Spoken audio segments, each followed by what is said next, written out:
we're not trained or educated in any way to think of ourselves as creators.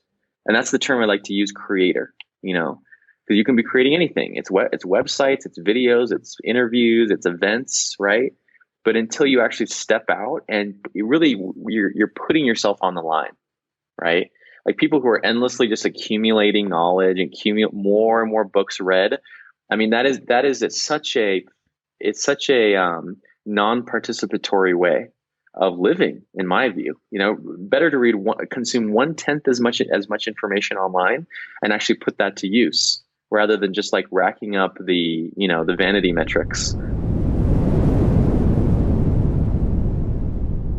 Ladies and gentlemen, welcome back. I'm joined by Tiago Forte of Forte Labs. We have already bonded over the fact that he too is an AirPods evangelist, and I think that gives you a bit of an idea about what we're in for today. We're going to be talking digital optimization and how we can become more efficient in our online lives. Tiago, welcome to the show. Thank you, Chris. It's really, really good to be here. Yeah, I'm excited to go through today. So I'm going to get straight into it. The Digital Productivity Pyramid was a blog post that you wrote about a year ago, and me and a couple of friends came across it, and it was a real frame shift for us.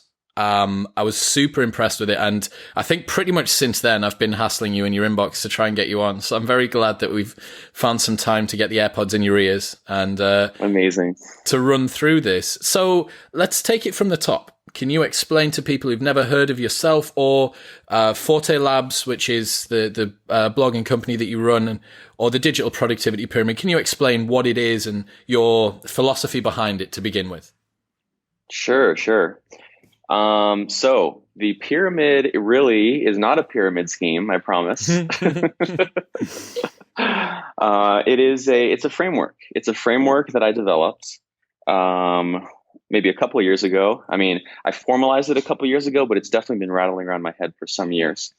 And it really came about when I just realized, as this productivity expert, productivity trainer, productivity blogger, I run around every day making grand promises of revolutionizing people's work performance. And I just realized, well, you have to have some theory of what improvement even means, right? Yeah. And I looked around at what was out there, and all the available ones, more tasks completed seemed completely outdated. Minutes of focus even kind of seemed like overly simplistic. I looked at a ton of metrics. I was super involved in the quantified self movement for some years. I've given a bunch of talks, and I just realized none of those did the trick. And so instead of focusing on metrics, on measuring some output, which I think with creative knowledge work is basically impossible, I chose to focus on the skills. What is the ladder, the pyramid of skills that a modern knowledge worker would need to acquire in order to execute their work successfully? And a large part of it came about accidentally. I actually looked at my courses that I developed. Each course that I've done came out of the needs of the previous course, right? I would create a course and then look and then see, the people completing it, what are they still needing? What are they still lacking? And then I would create the next course. And I've only done 3 courses, but those are the first 3 levels of the pyramid. And now I have my eye on the 4th level, which is starting to emerge. Really, it's emerging. It's appearing before my eyes as the next thing that people need. And we can get into what each of one of those are, but that's the basic story. I understand. Yes. I was reading Deep Work by Cal Newport recently. I know it's overdue, and his publishers sent me very kindly, thank you, Cal, has sent me Digital Minimalism as well, which is next on the list to read. But going through Deep Work, listeners at home who are knowledge workers may not quite understand what we mean when we say that the output is difficult to define. But if you were to think back to a typical job 50 to 100 years ago, cranking widgets, I think is the term that Cal Newport uses, which is where you would have some machine shop worker, you would have a bucket of undone parts on one side, a machine that was a process in the middle, and a bucket of completed parts on the other side. It was very easy for you to see when a part was uncompleted, in process, and completed. It was also easy for you to track how much was to be done and how much you had done. Whereas it's a lot more kind of nebulous and cloudy and just difficult to define. You wake up with an amount of emails in your inbox, and sometimes you go to bed with more, having done loads all day, and you have these serendipitous open workspaces, which Carl's very critical of. And I think you've hit the nail on the head there, saying that it's difficult to define when work gets done. And your solution to that, as you're suggesting, is to focus on building a lattice work of effective skills and frameworks that you can work upon, and hopefully allowing the outputs to kind of look after themselves on the other side. Is that right? It is. Yeah. And it's not that the outputs don't matter or something like that. It's that they're sort of outside of my purview. I don't think there is a way. It's like all the mechanical sort of widget jobs, like you said, have now been taken by machines. The only ones that are left are inherently ambiguous, inherently undefined, inherently unstructured. And by definition, you can't, metrics require repeatability. A metric is only meaningful with a repeatable process. So when you're doing essentially art, and I know people hate the idea that they're artists, but basically, in a way, we are all artists now. Defining the problem is like most of the work, right? So I guess you can make a metric, problems defined, but it just gets really weird, and actually can be bad when you focus on a metric to the exclusion of the experience, of the satisfaction, of the fulfillment. Which, when you're doing work like we're doing that's creative, being motivated and satisfied and fulfilled is not optional. That's not like, oh, it's great that you like your factory job. It's like you literally cannot go on. You cannot give of yourself what you have to give to do that kind of work if you're not fulfilled. I understand. There is an inherent degree of satisfaction that comes with crossing things off a list. We are, as well as being AirPod evangelists, we're also big lovers of the Pomodoro technique, and using the very obvious crossing off of a list, or the coloring out, or the ticking off of an item. There is it's such a comment, right, on modern knowledge work, that we need to kind of artificially create this done big button that we hit that identifies the fact that we've actually completed something. But it's the antidote to a degree of this, I don't know when work begins and work ends. I think there was a statistic that 80% of American knowledge workers check their emails after 11 at night and before 7 in the morning. Like, both of them. So you may be getting up at 3 in the morning to check your emails. Like, who? So I think you're totally right with what you say. So moving on to the pyramid itself, there's some core principles, and then there's some layers, some levels, should I say. Where are we going to start? I mean, we can just start at the bottom and work our way up. Let's go. Okay. So first of all, let me just say what the 5 layers or levels of the pyramid are. Mm-hmm. The first base layer is what I call digital fluency. And I'll describe that in a minute. The second one on top of that is task management and workflow, basically to-do lists. The third one is habit formation and behavior change, which you're very familiar with.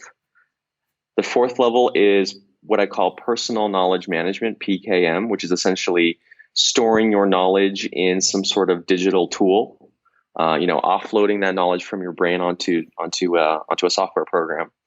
And the fifth level, which is the most currently ambiguous, the most mysterious, but also I think eventually kind of the culmination of all of this, is a framework I'm developing, a methodology I'm developing called just-in-time project management. Interesting. Is that going to be tip of the spear for you? Probably. Yeah. It all comes back to the same stuff. Mm-hmm. So the basic idea is that the levels go from more basic at the bottom to more advanced or more sophisticated at the top. But I wouldn't really say they go from easy to hard, right? Because what's hard is just whatever level you're currently working on, right? And in some ways, the base level, which is essentially just like how to use a computer, is the hardest, right? If you know someone, I know people my parents' age, if they never learn to do that, basically they're kind of not going to be able to take advantage of all the other levels. So yeah, I'll just talk about that. Actually, I'll say one more thing about that. So each level builds on the one before, and So what that means is that each level is sort of enabling or setting the ground for the level above it. It's kind of like a hierarchy of skills or a hierarchy of knowledge. It's like you have to start at the bottom. But then once you create a layer for yourself, you have then the skills and the knowledge to start building the second layer. And then the last thing I'll say about that is there is also this kind of a spiral effect. Sometimes I get people like, okay, I'm just going to finish one level 100% completely and then do the whole second level perfectly. But that's not quite how it works. It's kind of more like a cycle. Mm-hmm. I mean, the truth is that we're all always working on all levels, mm-hmm. right? You never completely master any one domain. So, I just took a course on MailChimp, learning how to use, an email newsletter program. Mm-hmm. And that is at the base level. That's how to use a particular technology. But I found that I wasn't able to work at the higher levels until I kind of put that brick in the base of the pyramid, which is how to use MailChimp. So you can't do task and management workflow of your MailChimp system until you've got level 1 digital fluency with MailChimp. Yeah, so it's not always that direct, or I'd say not usually that direct. Sometimes you can learn parts of higher order skills, or learn them in a certain way, or learn just enough to outsource them. There's different things. The pyramid shape makes it sound very like, monumental and very rigid. It's really not. I mean, this is humans, so everything is quite intertwined. I get you. So, digital fluency, we're going to start at the bottom. What are some of the skills that people need to be developing there, and how can they develop them?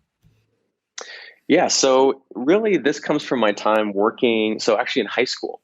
In high school, I had a little business fixing Windows computers.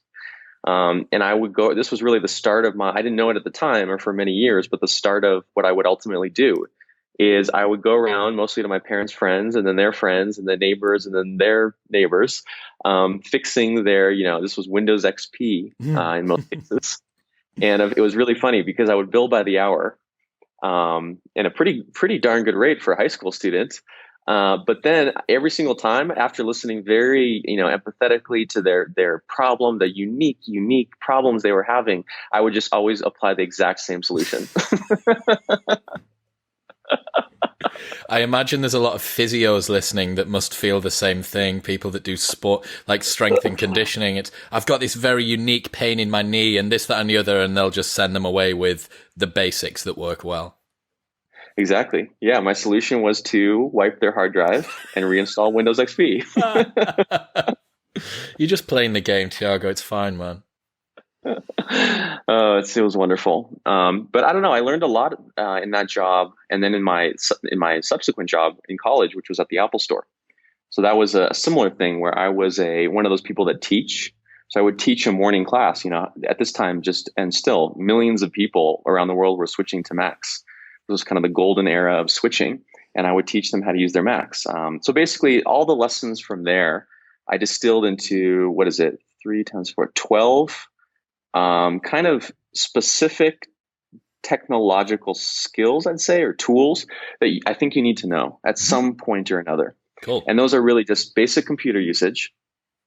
So, turning on your computer, how to use email. Actually, those are other ones. So how to browse the web, how to use your email, how to send and receive emails.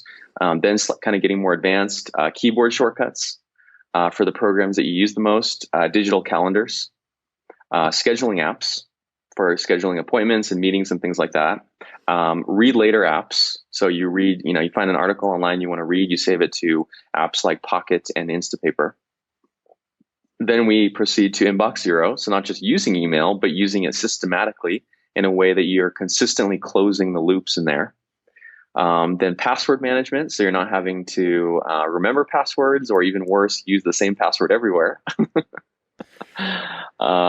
Then there's 3 more: speed reading, time tracking, and text expanders. I'm looking through that list in my own mind and realizing that even at the bottom level of a pyramid that I hold in very high regard, there's still massive holes in my game. So I think for the vast majority of people, they will consider basic computer usage, or most of the listeners consider basic computer usage, web browsing, email usage should be pretty simple. Keyboard shortcuts for things like YouTube, K pauses, and L and J jump forward and back 10 seconds, and Command and V and Command and C and stuff like that, I'm going to guess. Are you familiar with Alfred app? Oh yeah, I'm a big Alfred fan. Oh, you are among friends here, Tiago. This is a safe space for you to talk about your snippets and your workflow and everything. The listeners at home, head to alfredapp.com. You need it in your life if you're on Mac, and if you're on Windows, unlucky, because they literally do not even make it for Windows. Yeah, I know. So digital calendars, what do you use? I know that we did this over Google Calendar. Are you a Google Calendar man? Yeah. It's really just Google Calendar, but I'm still amazed how many people don't have digital calendars. I regularly encounter even professionals with years of experience who are still using paper. Mm. My business partner has a Filofax, like a one. Week per 2 pages Filofax thing that he likes to write down, and he just likes to have it.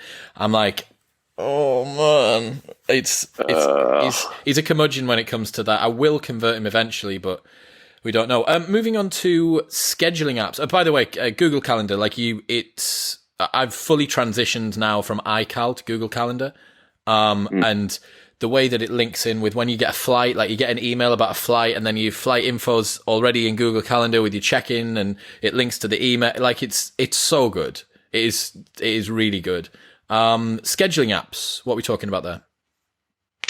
So I use one called, what is it called? There's different ones like Calendly. There's at least a dozen of them. It's a bit of an issue actually, because there's no standard like there is with the Google Calendar. Mm-hmm. So every time I schedule with someone, I have to sort of navigate a new interface. I wish someone would just merge them all, or acquire them. Someone with a couple of billion can just take all 12 companies. Yeah, please, if you're listening, you got a couple billion, lying around. Just do us a solid and take care of that. Yeah, I get you. But it's a very standard function. It's nothing fancy. There's not that many ways to do it. You designate spots on your calendar of however long you want to make available. And then instead of, that back and forth of, oh, what time, oh no, I can't do that time, out at this time, blah, blah, blah. You just send them a link and they sort of schedule themselves into your calendar. I understand. Read later apps. We are big fans of Pocket here. I love the feature that Pocket has where it will on mobile turn text to speech. Have you seen this? Yes. It basically turns any article into an audiobook, and it's pretty, for text to speech that's done on mobile, it's pretty legible. Big fan of that. Toby as an extension for Chrome. Have you ever tried that? Oh, no, I haven't heard of that. So Toby for Mac. This, by the way, listeners, the show notes, I can already tell that the show notes for this episode are going to be absolutely humongous. But Toby for Mac is similar. Every time that you open a new tab, it opens up a list of basically very well curated read later bookmarks. You could imagine it as a very visual favorites list or to be read list. But it's every time you open a new tab, Toby comes up. So it just makes you think, it pops it in your head like, oh shit, I need to read that, I need to read that, I need to do this. So it's quite a useful way to do it, but it does not sync with your mobile device, which is where Pocket comes in and wins, I think. Inbox Zero will be a concept that a lot of people, especially my business partner's wife, Colleen, who has 10,000 unread emails, will be alien with. Can you explain why it's important? Yeah, so email is interesting. I'm doing a walkthrough tomorrow on the Superhuman app. What's that? Have you seen Superhuman? It's this productivity app that sort of made waves in the past couple of years for revolutionizing the email experience. And it's most known for its eye-popping $30 a month price. Okay. and for its waiting list, which has like 200,000 people, Wow. and they only let small numbers of people use it at a time. So it's sort of like greatly in demand to even be able to use it. But anyway, I think people's email usage goes through phases. When you first, I see my younger brother. He's just starting in his career. It's like emails is like it's like postal mail. It's this vaguely annoying thing he pays minimal attention to. Takes him weeks to even open it. It's like very kind of low priority, right? And then most people, I think, when you get your first sort of professional job, you kind of have a shock of cold water in the face when you realize, whoa, people expect me to actually keep up with these things. Uh-huh. Uh-huh. Yeah. This high And it's pressure a real hose in the face of constant emails. You need to reply or respond. Yeah. It really is. And I think we all sort of do a mix of whatever we can. It's like, survival, sinking ship style. Or maybe if we're lucky, we have a model around us who teaches us something about how to use email. Mm-hmm. Or maybe ideally, we read an article or take a course or do something like that. And there's just many, many levels just within that one little thing. And Inbox Zero, to me, it's not just this, kind of bragging right that you have an empty inbox, although that's nice. It's just the fact that you're not using your email as a to-do list, right? Which is what most people do. Each email in their inbox is an open loop. It's a task that they have to take care of. And I wrote this article, one of my most popular all-time articles. It's called One Touch to Inbox Zero. Is that there's four different pathways, is there? There's four things that you can do. Yes, that has been linked by Jordan, who's a friend of the show in our private members group. He put that in as nice. Someone had complained about the fact that he couldn't manage his inbox, and he said, man, there's only four things that you ever need to do. So what are the four things? Because I can't remember. Let's see if I can remember. Oh, here we go. The pressure's on. I mean, it's so ingrained at this point. Let's see. It's either archive immediately, and that's really the most common case. The amazing thing of emails, we use it for so many things, but one of those things is just notifications. Yeah. Right. Just something happened. A package was delivered, a subscription renewed, something happened out there, and you don't need really any more than a split second of attention on it, or if any. So it's just archive, just see it, delete it. Yep. Or rather archive, which is different in Gmail, so you can refer to it later. Yep. The second is make a task out of it. And this is the key feature of any task manager, any to-do list app that I ask people to look for, is the ability to create a new task with a link that goes back to the original email. Like that one little thing is unbelievably revolutionary. What do you use for that? I use Things. I've always used Things. Things? Yeah, it's called Things. Never heard of it. Here really? We go. We're opening a portal here, Tiago. Come on, tell me about it. Oh my gosh, Things is just phenomenal. Right. It's made by a German company called Cultured Code, which I think is key to its success. It doesn't, they're sometimes criticized for their lack of feature development. They release a new version every few years. Yep. But I think that's amazing. Like I hate when my core productivity apps are constantly releasing new features. When I've come to depend on whatever the workflow is. Yeah. So I don't know, Cultured Code just has an absolutely incredible design sense. Every little, I discover things after years, little touches, little decisions they made that they spent hours and hours and hours talking about and thinking about. It's really my favorite productivity app. It's called Things. Wow, that is big. Okay, so Things will be linked in the show notes below. I'm excited to go and get stuck into all of these once we get on. So we've got create a task from the email which has come in. I'm going to guess, especially for me, a lot of the time that's if it's not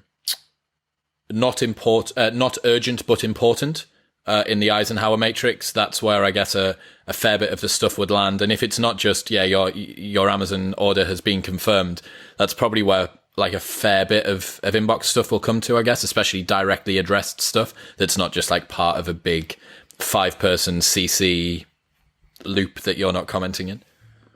Yes, exactly. Yeah, there's actually, I pulled up the article here. There's 6 apps that you can send an email to, but there's actually 6 actions. Okay. Two of those actions are archive and reply. right? So you just delete it, or you actually keep the open loop going by replying in some way. But then the four apps. To interject there, Tiago, people may be thinking I'm doing Pomodoros. I don't want to interrupt my workflow. The way that I would format that is I would have a designated Pomodoro every 4 or something like that you would actually focus on. Right, the start of this Pomodoro is going to be email work, and then I'll get back to it. Also, David Allen's Getting Things Done, his 2-minute rule, I'm a pretty big fan of that. It's like, look, if you can just do it, if it pops up, there's a notification you've left on somewhere because Do Not Disturb's not on, which is a bad idea. But you just reply to it, like crack it out. If it's there and it's in front of you and it's a 3-second job, like just yes, tomorrow, whatever, like get it done. Exactly. Cool. Yeah, totally agree. But then the 4 apps are basically, I said, Task Manager already. Read Later app is the second one. It's something you want to read, but you're definitely, as you just referred to, don't want to now interrupt your email to go read something. It's even worse. Yep. The third is to add it to a reference app, a note-taking app, such as Evernote or Bear or OneNote or one of these. That's like if there's a snippet of text you need to save, an attachment is going to be important. And then the fourth is to add something to your calendar, which is more and more automated these days. It's usually just a little kind of email that you hit yes or accept, and then it gets added. So those are the only 6 things you can do with any given email. Isn't it amazing that you can distill email down that's this crazy big monster to just 6 things? Like you do one of these 6 things and you have 0 unread emails in your inbox. Yeah, I know one of these days I'll record this, but no one believes this. But I do a weekly review every week on Monday, and it takes me just about an hour, maybe at most an hour and a half. I more or less ignore my email the whole week.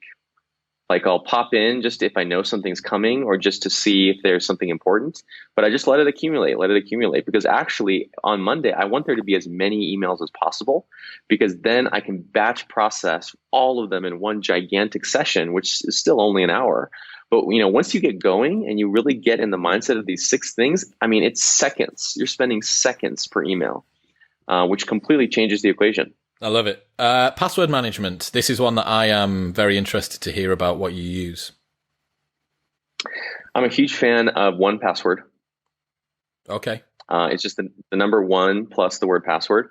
And it's just a game changer. Like I used to use the same password. I mean, I'm amazed I never got hacked or had money stolen or anything.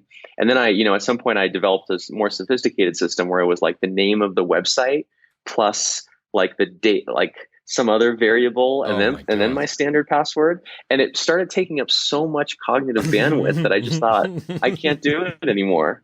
Especially now that I can see in my password manager, I have over 300 logins. Wow. I don't think people realize how many different accounts they have online. But basically 1Password, just when you need a password, you just hit generate password. It generates this long alphanumeric and symbol string, which is impossible to crack.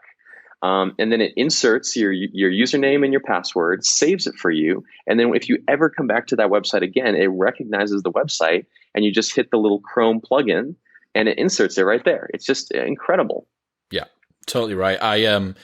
I had LinkedIn recently had a data loss and I must have used the same LinkedIn password as I did for my Deliveroo account. And someone in London ordered themselves like £40 worth of Nando's to their address off the back of the fact that I'm being serious. And then I had to go through this massive rigmarole with Deliveroo. I'm like, I didn't order this thing. It happened. It was on my business partner's business card as well. So he was like, mate, what's this £40 for? Why were you in London ordering Nando's? And I was like, oh God, that wasn't me. Went back through and sure enough, it was a LinkedIn data breach. So yes. Oh my gosh. Use a password management, or else someone's going to sting you for 40 quid's worth of takeaway food. So next, speed reading. Yeah, speed reading is one I kind of have there tentatively. I've never done anything with speed reading. I think I read. In fact, I know I've tested it. I read quickly, pretty naturally. I think that's from reading so much as a kid. I was such a voracious reader as a kid. So it's not become a bottleneck for me in any way, Yeah. but just based on what I've seen from others, I think if you don't have that naturally, that it can be a game changer. So I kind of have it there as if that's something that you feel is starting to limit you. Is there a technique to that, or is it just trying to read more quickly? I don't know the names. There's a few I've Cool. seen that seem to produce miraculous results, but I've just never gotten into it. Cool. Tim Ferriss has a good, this is only for books or for Kindle, but Tim Ferriss has a good breakdown of how you can speed read books more easily by bringing your eyes in from the margins and by actually using a ruler below each line to track down, which is interesting. But Tim Ferriss is super adamant, and if Tim says it, I'm going to probably presume that he's right. Time tracking is up next. Yeah, time tracking is amazing. And it's not like, it's funny. People have really weird sort of associations with time tracking. I think they think of the punch card. They have, trauma from their 9 to 5 job where they had to, be there exactly from this time to that time, or maybe they were paid by the hour. So they sort of, it feels like a ball and chain. But I think when you become more autonomous, and whether that's being a freelancer, an entrepreneur, or just as valid, just being higher up in your organization where you kind of have, freedom to work how you want to work, time tracking becomes it becomes basically a tool of self-awareness. People have such bad intuition about time that, and time is the currency of life. I mean, obviously, it's just the basic building block of all experience. Until you have a sense, like I think if I used to quote jobs, like I would have a project. Oh yeah, build this website. Yeah, I can build a website in 2 hours. And then you do the time tracking and actually track that project. And then you look at the end and you see, like, I literally had projects when I was first getting started, when I could barely pay the rent, that I would make much less than minimum wage by the time all the time was factored in. Yeah. Like way less. Yeah. And then I would look at other projects that were, I had some source of leverage, or maybe I reused past knowledge or something. This is actually what got me started with knowledge management, is I realized if I can complete a project in half the time because of this existing knowledge that I've captured, then my per hour rate doubles. Yeah. And I would have literally a 50 times differential between per hour between my lowest paid project and my highest. Now, guess which one I should take in the future? Yeah. Yeah. Right. So it's pretty amazing. So how are you tracking your time? What are you using? So I don't anymore. Actually, I kind of think of it as a phase. Yeah. It's a phase, and one may come again. Yeah. If I need to build up that self-awareness again. But for about 3 years, I used Hours Tracker, which is a little app, a paid app. I think there's a free version too for iOS. I'm not sure. It might have an Android version by now too. But it's just very simple. What I really don't recommend is automatic time tracking, things like rescue time, or what's the other one? There's another one that starts with a T. Yeah. Because that you can't, if you make something automatic, so therefore you don't pay attention to it, you can't build self-awareness, right? And plus that data is not useful. It's like, oh, I spent 7 hours today on my web browser. Well, everything happens in the browser. It's pointless. So what Hours Tracker forces you to do is manual. It's really like a punch clock. Yeah. You say, I'm going to do this now. And then you select that project or that activity. And then when you're done, you say, I'm finished, and you clock out. And it's amazing what a forcing function it creates, right? Because once you've clocked in and then you go to reach for social media or email or something else, you go, oh no, I have to protect my data integrity. And then you stay on track just because that's what you clocked into, Yeah, I get you. So does it work out what you've had on screen versus what you should be doing? Or is that just the back of your mind, your own discipline telling you that you need to stop being naughty and sneaking off from the back of the class with regards to you saying not to use social media? Yeah, it's completely unconnected to your computer. So nothing happens automatically. It's just the way that I recommend people do it is based on projects and areas. So if you can't, so projects is better. If you can sort of assign this block of time to a specific project, do it. And that requires changing the items that you track occasionally or frequently, which is a little bit of friction. But what that allows you to do is that sort of post hoc analysis that I mentioned, where you can actually figure out what things take. And yeah, the important part of this is doing the analysis. You need to export this data to an Excel spreadsheet later. You have to look at it, break it down by, month, by season, by client, by project, by all these things. You can do by day of the week. I came up with all these interesting insights. Like you'll love this one. I found out that my average rate of task completion over a period of like 3 years was 8.1 per day. Fantastic. See, this is the sort of thing that I like to think about before I go to bed at night.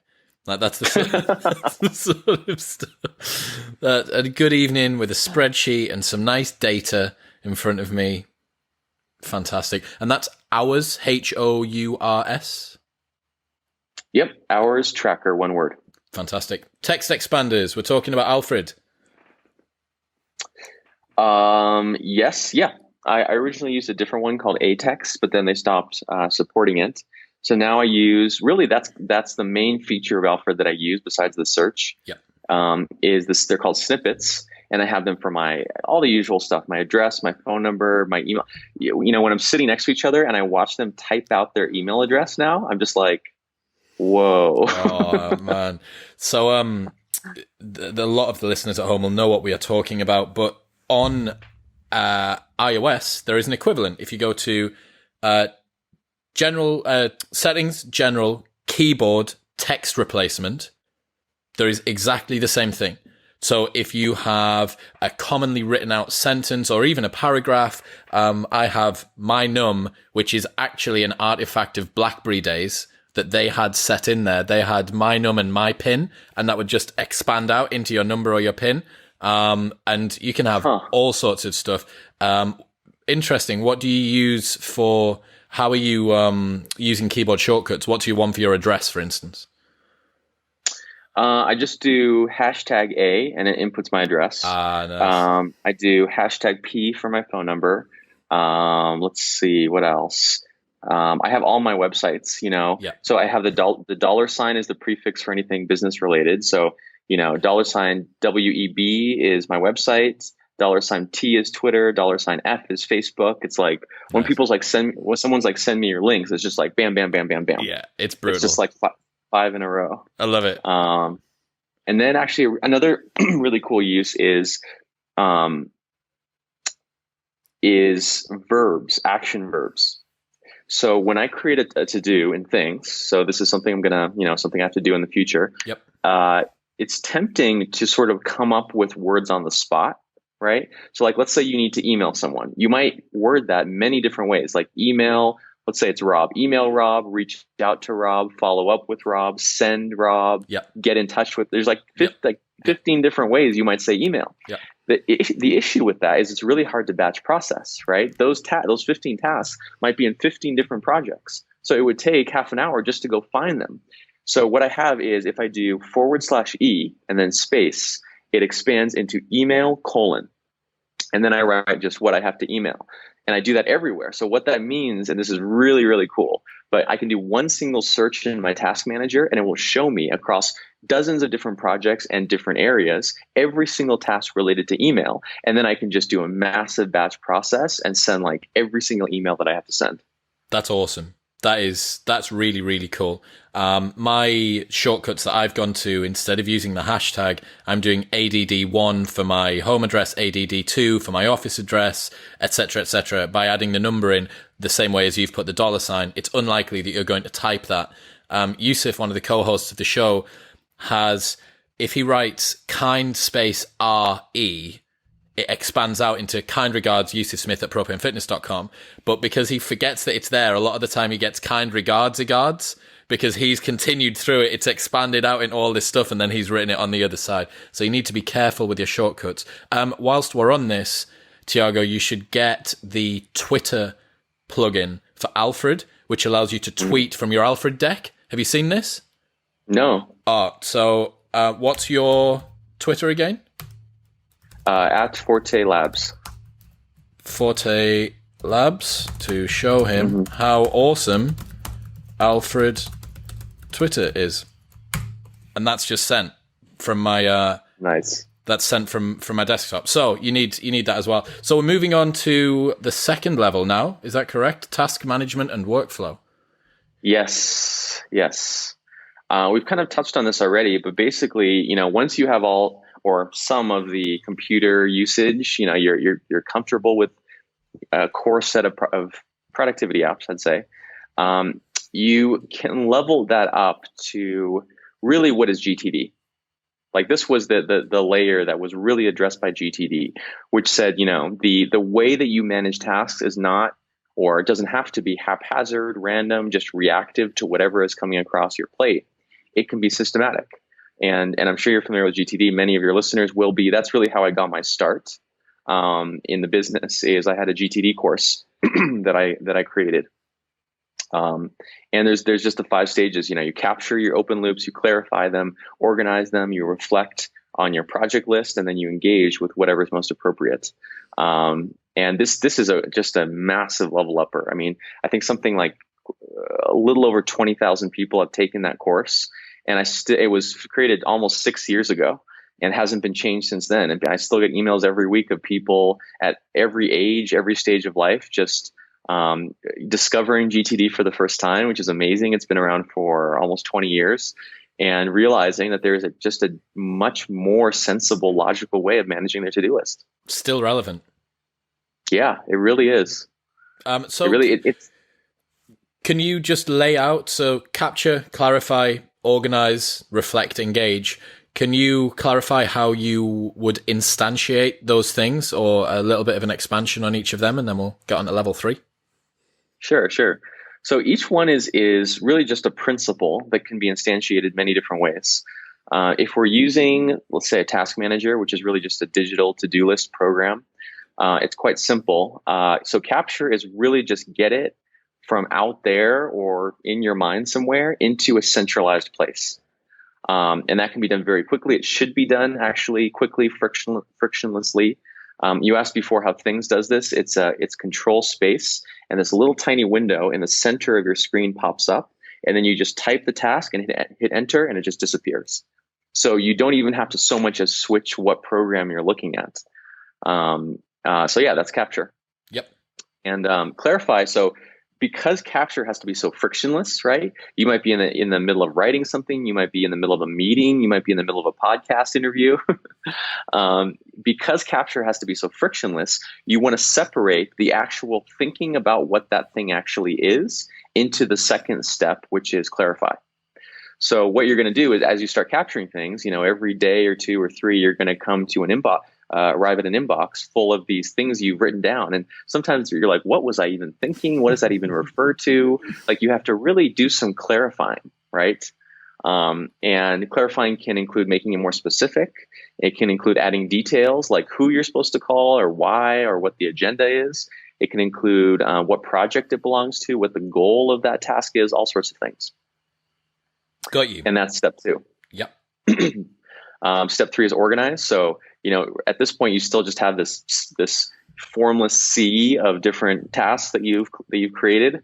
Organize is really just to put those into projects, right? Projects and areas, which are his 2 distinctions. So what is this group of tasks over here trying to accomplish? That's a project. This group over here is a different project. This over here is an area. So just kind of grouping them. And because once you have those groups, you can actually see at a glance what is the set of commitments, the set of projects that you currently have going, which you can't do if you just have 300 random tasks on a giant list.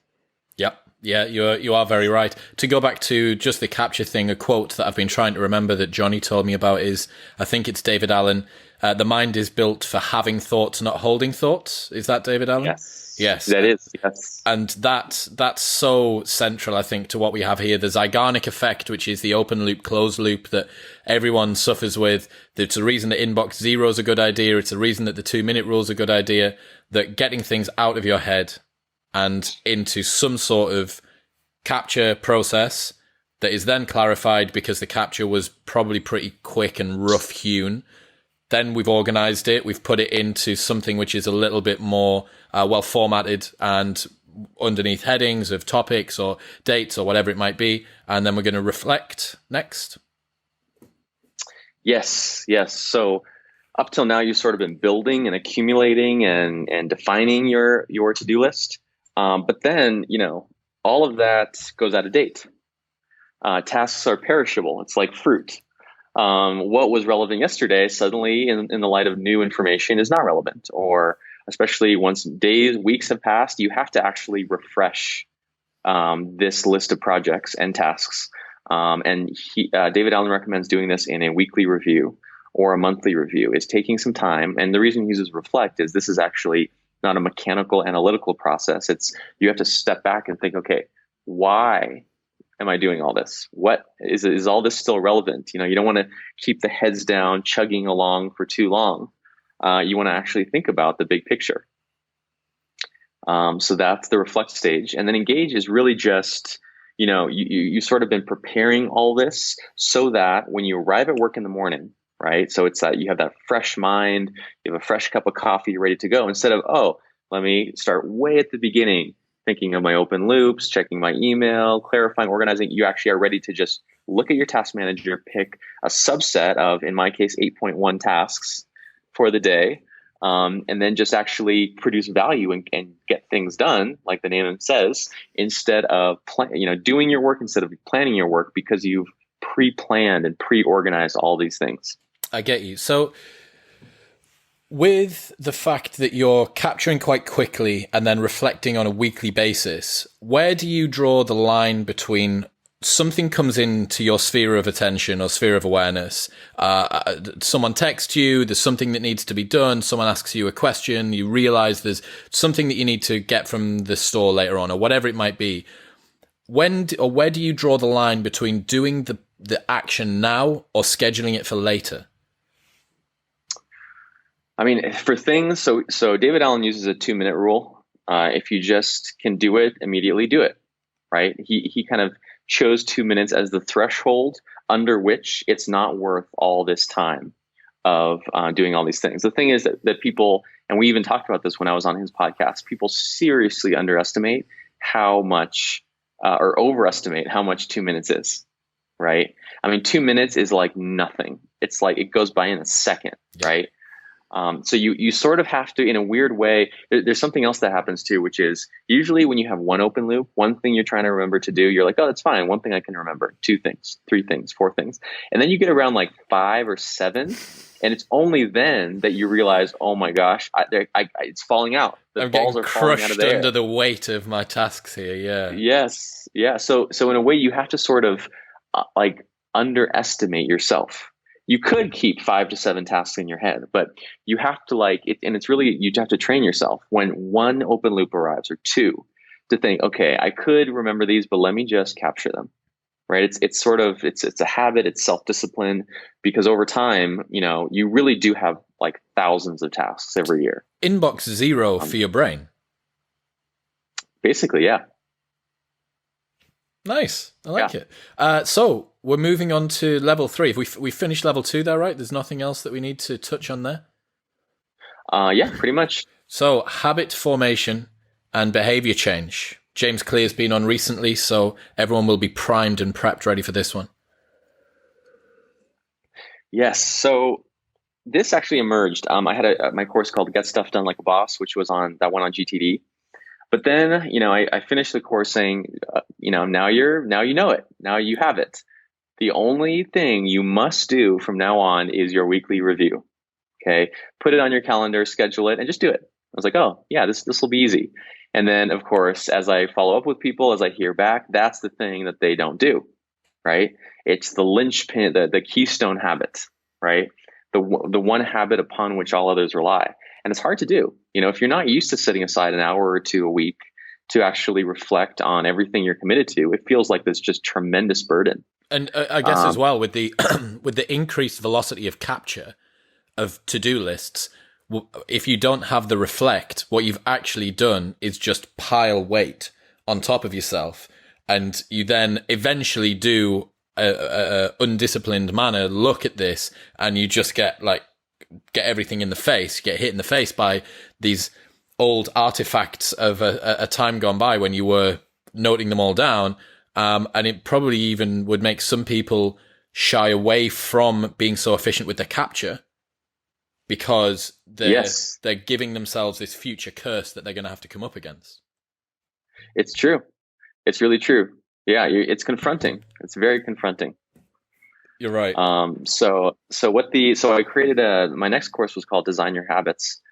And it was really at the time, and actually up until just this past December, I was living in Silicon Valley. So I was just immersed in the power of habit stuff. I go to habit meetups, quantified self. I was really into BJ Fogg and all his stuff. I went to the Habit Summit, which is near Ayal's, the author of Hooked, his kind of behavior change, habit design stuff. What are those And conventions like? Oh, they're wild. They're so much fun. It's so much fun because they're just uber nerds in this particular domain, Yeah. just completely amping each other up to be even more nerdy. Oh man, I love it. I love it. I'd love to be a fly on the wall there. It's like Comic-Con for productivity. Yeah, I get it. Everyone's tracking everything. There's people walking around with those laptop holsters that kind of attach around your shoulder. Yeah, yeah. Wow. That's awesome. Yeah. So this course, it really teaches a sort of a systematic process for forming any habits. And in the pyramid, I chose specific habits. Because essentially, so weekly review is kind of the keystone habit of task management of GTD, but there's other ones as well, right? For capture, there's something called the collection habit, which is that thing I mentioned of just it occurring to you in the moment, right? It's not a habit that you do like at 9 a.m. every morning, but it's like the trigger is, oh, I'm trying to remember more than one thing at once. And then the habit is to actually write that down.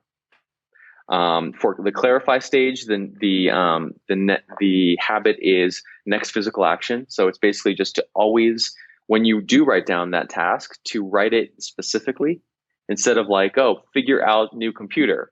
No, it's like, okay, like install operating system and like very precise. By next physical action, there's two things that are coming into my mind here. One of them, I think, is a Pomodoro technique, which is the advice that they have for writing down to-do list tasks is a description of the state that your life will be in upon completion of that task.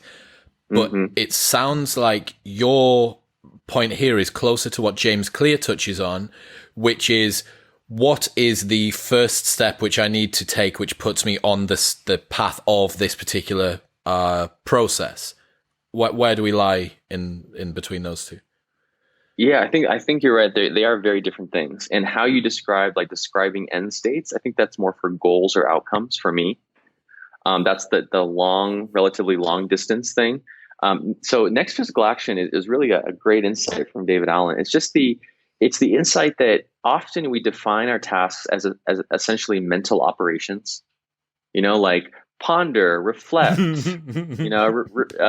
ruminate about this particular thing. Yes. Yeah. Spend 32 minutes ruminating about topic X. And it's tempting to do that, especially with modern knowledge work, which is so cognitively demanding.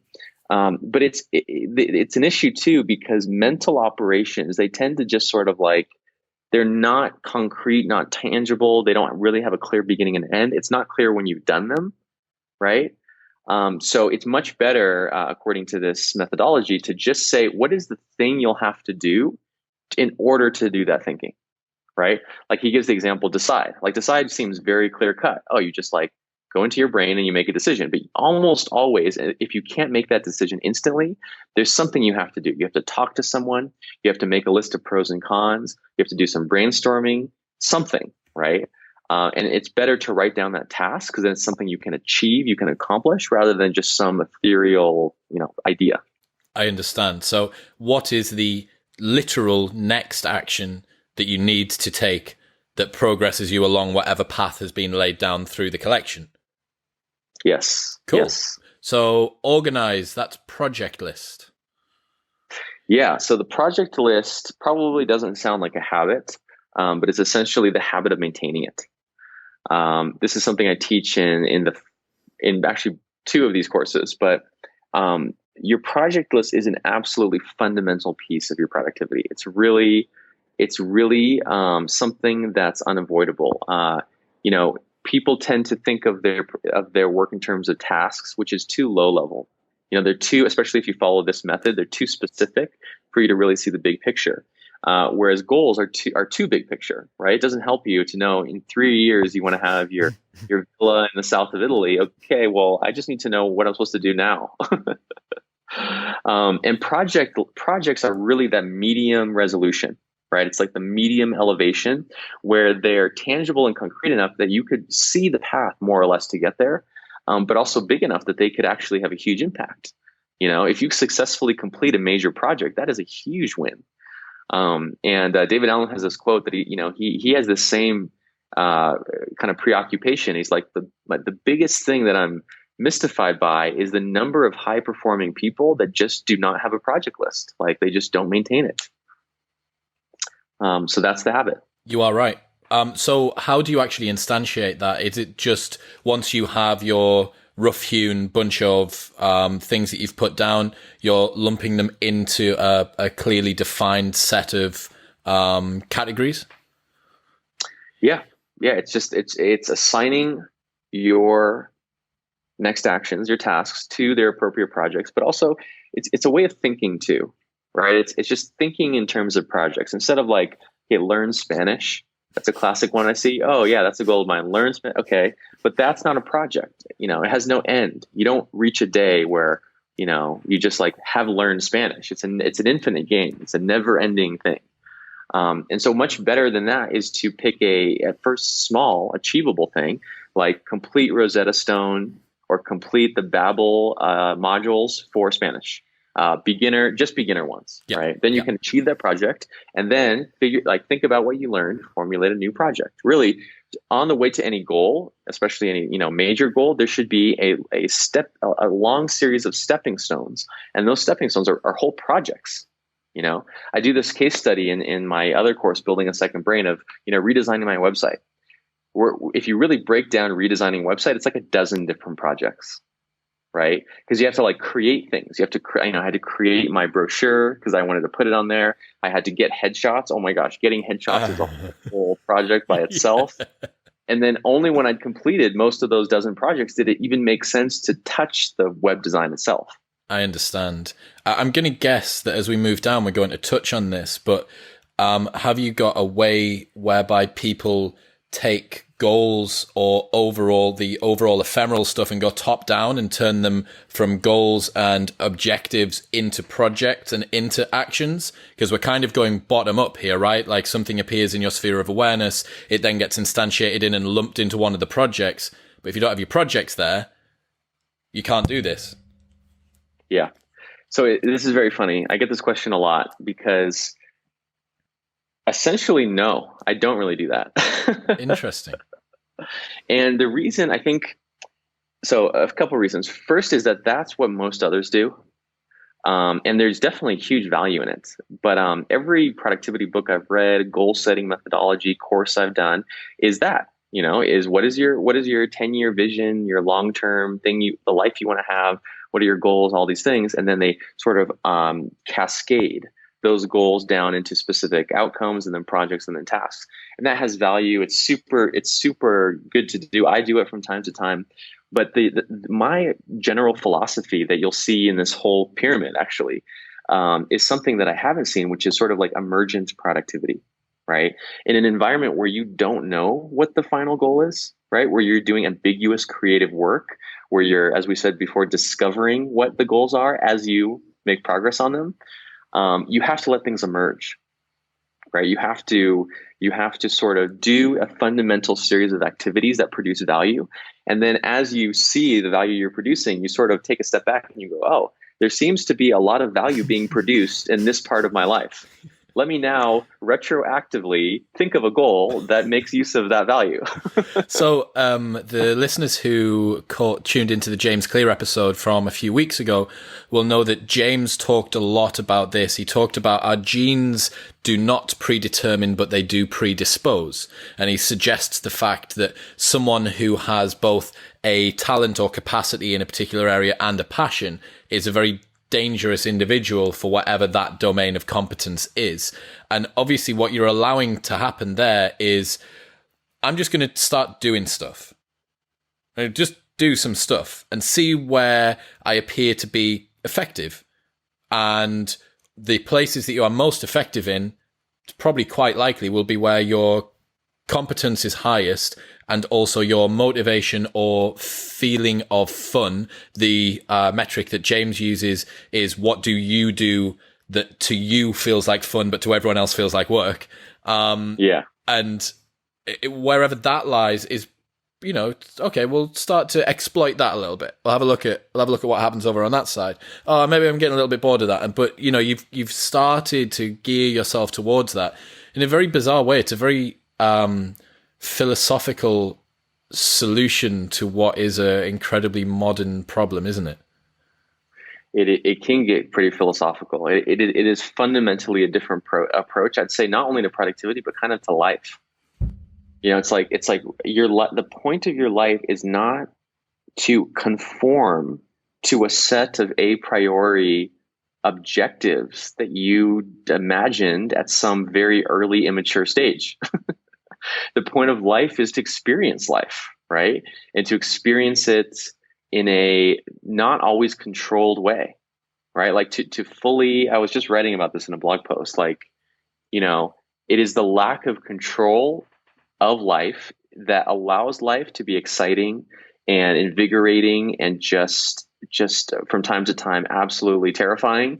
But I mean, life is worth living because it's unpredictable. And I think I'm sort of like putting that into my productivity philosophy by saying, allow your goals to be discovered, or even in a way to discover you. Allow your goals to set you instead of you setting your goals. I love that. That's a really nice way to put it. And I doubt that many people would have presumed that a digital productivity pyramid would have encapsulated something that was quite so fluffy and philosophical and conceptual. But here we are. So we're moving on to Reflect, the weekly review, which is the linchpin, as you said, of this particular habit set. Yes. So it's really a habit. This is the only one of these habits actually that is sort of fixed in time. You can say, I think David Allen recommends Wednesday afternoon. Everyone has their theory of, the one time you must do it. When do you do yours? So I actually don't have. Oh God, Tiago, we're rumbling you on a minutely basis here. I know everything. It's clear that I don't follow my own advice, but okay. I always do it around the same time. Actually, that's not even true. The way that I do my weekly review is based on the level of perspective that I need. And this is actually the thing. Looking at this whole pyramid, every time there's like a fixed recommendation, you have to do it this way. Really, that's a spectrum, right? It can be adjusted up and down depending on your needs. And I think that's a higher level of sophistication. At first you slavishly follow the 2-minute rule, and that's useful. You want to discipline yourself according to that standard. But then you realize, actually, an example is when you come back from vacation and you have, 2,000 emails or something to read. If you follow the 2-minute rule, you're going to be doing nothing but answering emails for 3.5 days. Yeah. Right. So in that case, you have to adjust that threshold down to say 30 seconds and only actually respond to something that is like really, really fast. Yeah. And the same thing is true of your weekly review. So, sometimes I'm working, it's clear to me what I need to be working on for a few weeks at a time, right? If I'm working on, say, a manuscript of my book, right? I don't need, in fact, it's actually bad. It throws me off course for me to grind that to a halt. All that mental momentum of like the manuscript to stop. Oh, no. It's Wednesday at 3:30 p.m. I have to do my weekly review. Yeah. You want to actually just maximize that forward momentum. Yep. But when I know I need to do my weekly review is when I wake up in the morning and I just have this feeling, I'm not sure what I should be doing today. To me, that's the trigger of, it's time to take a step back, redo reconnaissance on all my projects, redo my calendar. It's like get everything back into shape so that I can have that clarity again.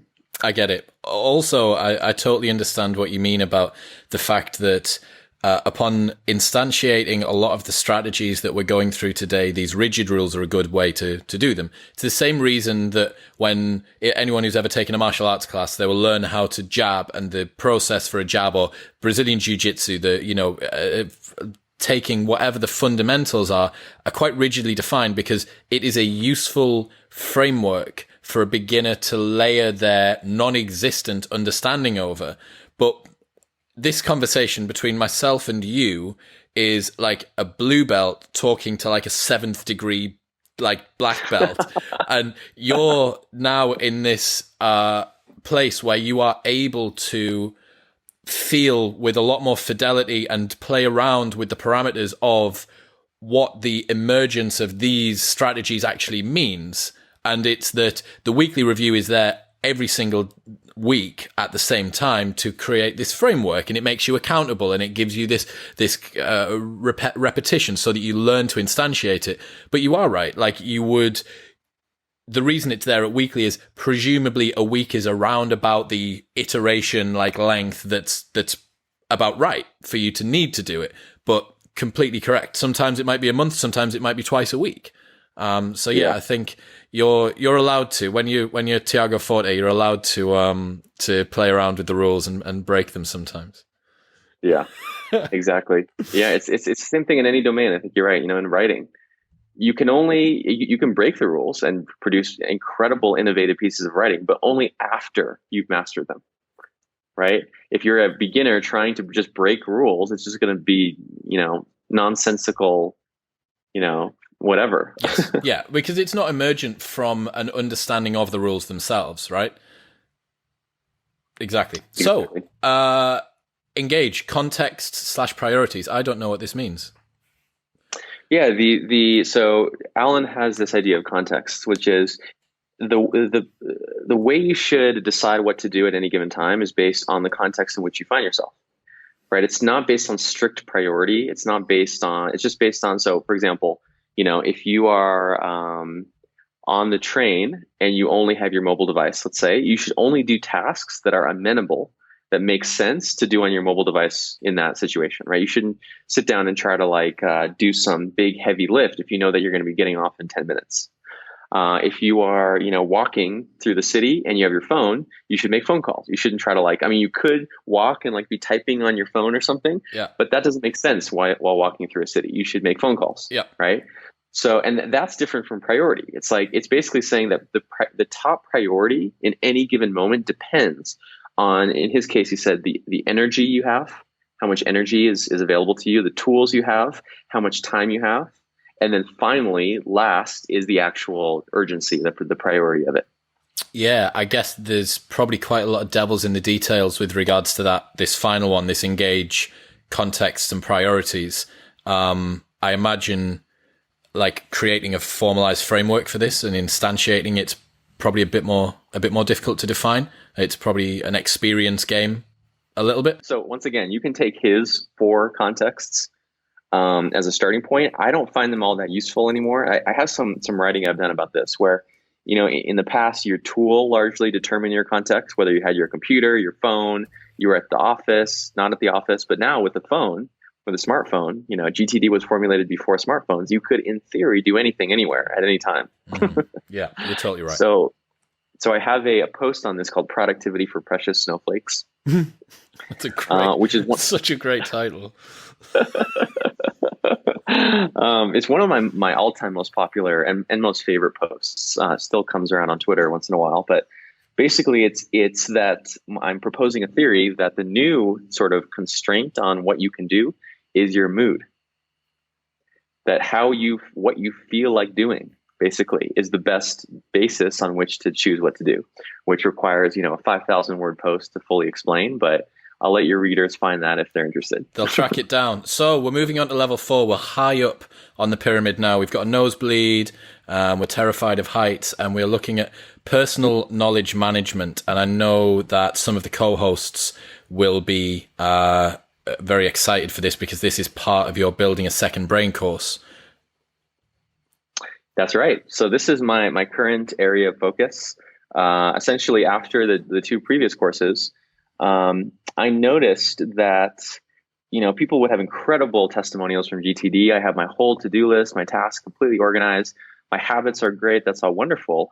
But it always came back to knowledge, right? I seem to know things, to have subject matter expertise, to have work experience, to have professional, wisdom, speaking of wisdom. And I'm not sure where that goes. It doesn't seem to go into all these productivity apps at the very bottom. There's no place for it there. It doesn't seem to go into the 5 stages of GTD, which is all about action. There's no place for it in habit formation. It's just kind of there. And I started noticing in my own work. So usually what happens is I'm at a frontier of knowledge, and then my audience is just behind me, right? So it's like I'm encountering the Pushing you wilds of forward. whatever is next. Yeah. And then I can hear them in the back, just a few steps behind in many cases, just like clamoring for the solution. Yeah. And that's what kind of propels me forward. But I read the updated edition of GTD, which was in 2015. It came out.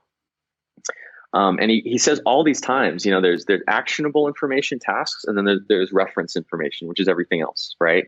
And he keeps saying it, I think 7 or 8 times. He says, reference information is one of the most powerful, high potential ways of completely, revolutionizing your productivity.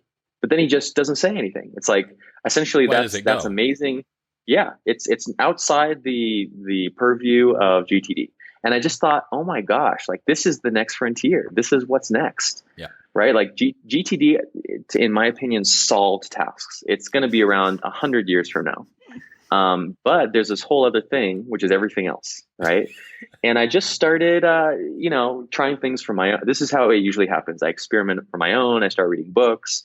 I do interviews, I do consulting projects, and then through all this activity, which I have to do to pay the bills, fortunately, something emerges, which is this thing that I now call building a second brain, which is the kind of the brand. That's my particular take on a field, which is actually, I discovered, a pre-existing academic discipline called personal knowledge management. Okay, I didn't know that. Interesting. Yeah, it's young. It started in the 90s. I've interviewed the guy who sort of coined the term actually in a paper. But it's a thing, it's related to what's called personal information management, but I think different in that it's focused more on like your tacit knowledge, your personal experience, your subject matter expertise. And there's starting to be conferences on it. There's, academic journals specifically dedicated to it. And now as far as I know, I'm one of the first sort of brands or products that is there to teach people how to do it for themselves. I understand. So I'm looking at progressive summarization, PARA, and workflow strategies. Can we run through those? Yes. So my methodology that's emerged over the years has 3 sort of legs to the stool. And they correspond to I have stages of my own, just like GTD, which is the stages are remember, connect, and create. Okay. So that's essentially the 3 things that you do with knowledge. What do you do with knowledge? You first of all have to remember it. You have to know it's there, be able to recall it. That's the first stage. The second is you have to connect it. You want to do more than just stockpile, bricks of knowledge in a warehouse. You want to actually mix and match it. You want to see, oh, this is like this. This is different from that. This sheds light on this other thing. It's like that's what creativity is making connections between things. And I have a second. So progressive summarization is the method I've developed for the first stage, which is remember. PARA is the organizational system I've developed for the second stage, which is connect. And workflow strategies is the third one for the third stage, which is create. And basically, what this has to do with is my belief, which is that you only know what you make. And that's actually a quote in Latin. It's verum ipsum factum from this 18th century, I think, Italian philosopher. And it actually very succinctly describes a philosophy of knowledge, which is that, until you actually know it through experience, right? Embodied experience, you've actually taken action on it. You've made something out of it. You have tested it in some way. It's not actually your knowledge. It's just information, right? If I read a book on, horticulture and I have 10,000 words of notes on horticulture, that's not knowledge for me. It's knowledge for them. But to me, that's just information. But if I go out and, plant an orchard and try all these things, make mistakes, trial and error, then I can slowly convert that information into my own personal knowledge.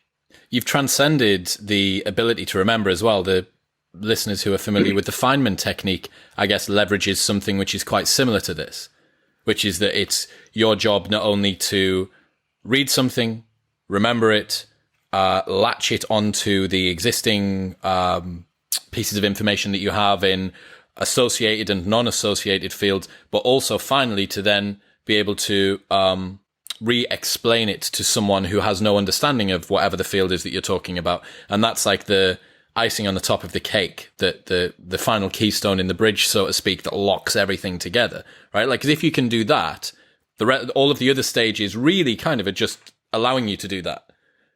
Yes, that's exactly my belief. Is this entire pyramid, the whole reason it's worth doing is to create new things, right? It's to actually produce something of novel value in the world that would not be there if it was not for you.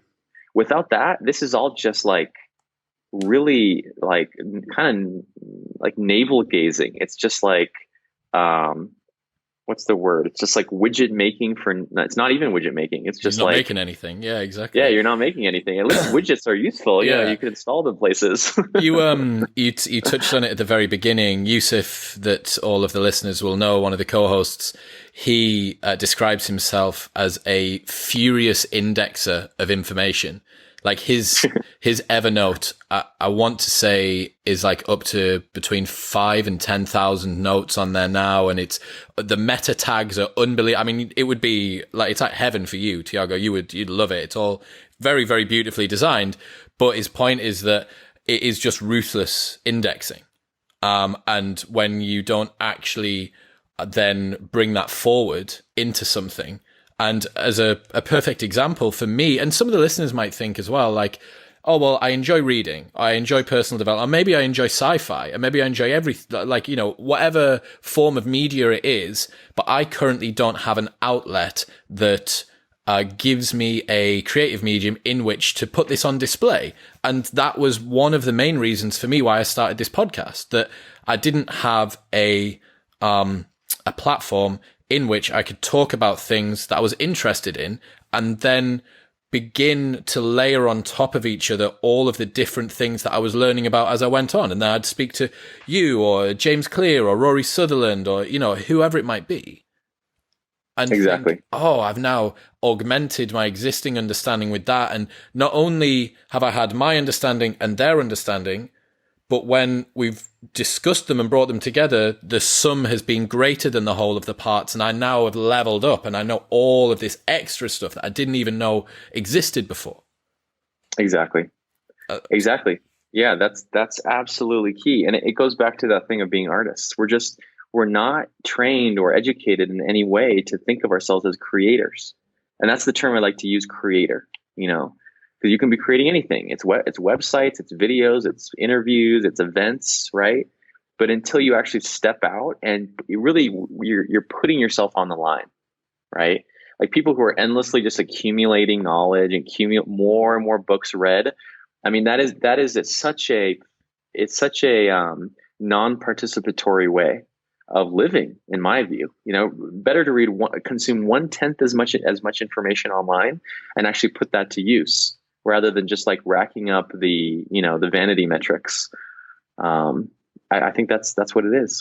I agree. Just briefly before we move on to the pinnacle at level 5, I wondered if you could just give us a brief explanation of your progressive summarization strategy. I know for many people that, and me included, it's selfishly for myself. I like to read on a Kindle Paperwhite. Because it's low distraction. My phone is fettered with work stuff that I can't really get away from. So for me, exporting notes, and I don't want to interrupt my read flow to create notes. And for listeners at home, they may also have the problem of, I read something, I can maybe do a little review in my head at the end of each chapter, but 4 or 5 or 6 chapters deep, I can't remember what was in chapter 1. And then what is your process for you're reading a book or you're reading a very long article, a big chunk of information? How are you noting that down? Yeah, great question. The thing is, though, Chris, I have a call in 3 minutes. Shit. Right. We're going to go to the top of the pyramid. Just-in-time project management. What's happening up there? So really, coming back to that idea that projects are like the best unit of measurement for modern work, just-in-time project management is basically a new way of thinking about projects, where instead of planning far in advance and having very detailed timelines and Gantt charts and all these things, just as the name implies, you do it just in time. You do it at the last minute.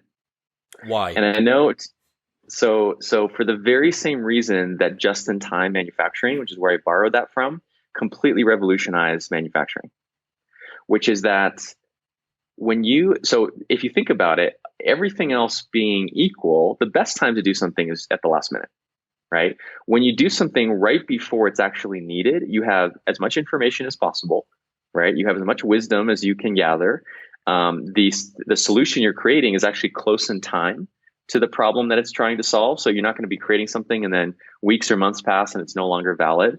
Coordination is easier. You can bring together everyone that needs to be there for that solution just when it's actually needed, instead of like, oh, can you send me that thing that's happening in 3 months? The only reason that we can't that sounds totally irresponsible and sounds impossible is we've lived in a world full of friction, right? You had to mail things around, you had to schedule meetings, you had to go find knowledge in a library somewhere. But what I found, and this has emerged almost to my surprise, is that when you have your knowledge externalized in a central tool, like in building a second brain, you can, instead of starting from scratch with each new project, oh, let me go research this thing, let me go read a book. You have all these little packets, these atoms of knowledge already at your disposal. And what a project becomes really is just looking at what's available, snapping together these modules like Lego pieces, right? And doing it just in time. So you have as much information as possible about the problem you're solving, and then just snapping it together. And there's your project. Fantastic. And this results in these. Oh, I have a 21-part series on this on my blog, where I really get into some insanely minute things that I'm sure some of your audience will love. But it's behind my paywall. So some of my blog articles cost $10 a month to read. I want to give that disclaimer. But if someone's interested in that, that's 22,000 words just in time project management. Wow, Tiago, I don't want to take up any more of your time. Today has been exactly what I wanted it to be. It's been fantastic. Before you leave, can you tell the listeners where they can find you online, where they can head to get more of this information if they want it? Yes, really, my website is the portal to everything else. It's Forte Labs, ForteLabs.co, not .com, .co. And that has links to my blog, my courses, my social media, my email newsletter, really everything. Fantastic. Tiago, it's been an absolute blast. I hope we've revolutionized a lot of people's workflows. And speaking of just in time, you have about 30 seconds before your next call. So we've nailed this on the head. Thank you so much for your time, man. Perfect, Chris. Thank you so much. It's been a real pleasure. I was really happy to talk about this, and let's do a part 2 sometime.